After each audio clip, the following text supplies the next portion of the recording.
嘿，我们今天做一个意大利的肉丸汤，它是比较托斯卡纳的风味，有浓郁的奶香，不管是夏天还是冬天都没有办法让人拒绝。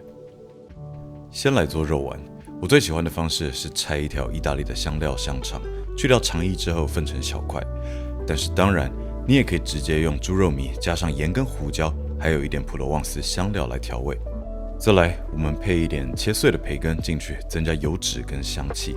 我用的是常见的美式培根，如果你买得到厚切烟熏培根，我觉得会更好。处理完之后呢，先放在旁边的备料盘。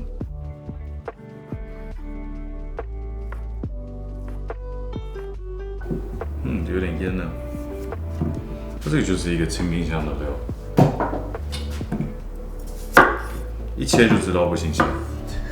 接着我们来切蔬菜，这里用的是常见的西餐三宝 Sofrito。胡萝卜、西洋芹还有洋葱，全部切块，但是不用切得太小，你才吃得到食物的口感。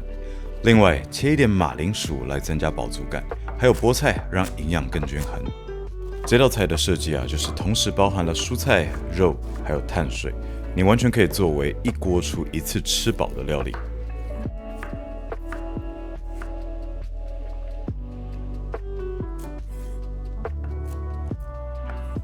一切都完成，我们就可以来开火下锅啦。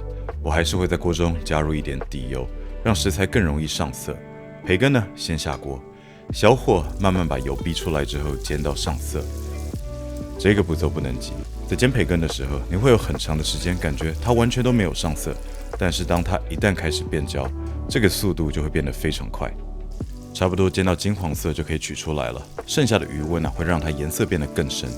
直接用锅中剩余的底油继续来煎肉丸，这里的重点是要分批加入，食材会煎得更均匀。我们也一直利用食材在给油更多的风味，所以千万不要洗锅。我们要利用剩余的油开始煎洋葱，加入洋葱炒到半透明之后呢，它的甜味会慢慢释放出来，你这时候应该很明显的可以闻到香气了。再来加入红萝卜、芹菜，还有整颗的大蒜。整颗的大蒜加入呢，只会得到温和的蒜香，但是没有辛辣感。这是我非常喜欢的一个做饭技巧，因为你就不用拍蒜切蒜了，省下了时间，而且得到的蒜香感觉非常高级。我手边刚好有一些圣女果，也丢进去，增加一点淡淡的酸度。同时你也可以用香叶。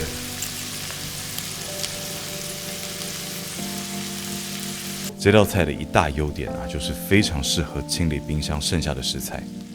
撒上一点意大利的混合香料，不用多。这个汤的重点是食材本身的味道，香料只是给它一点点的辅助。直接加2片香叶进去也是可以的。加水没过食材之后，把培根还有肉丸都放进来。在餐厅做的时候，通常会把水换成蔬菜高汤或是鸡高汤，让它的风味更浓烈。我会喜欢先加土豆，但是我知道在国内大部分人喜欢土豆进去煮15分钟就好。我个人喜欢先加土豆，我喜欢那种汤糊糊的。对的，我更喜欢一开始就加土豆，煮到这种松软的口感。但是更常见的做法是出锅之前10分钟才加入土豆，盖上锅盖，我们转成中小火炖煮1个小时。长的时间呢，会让食材所有的味道都慢慢释放到汤中。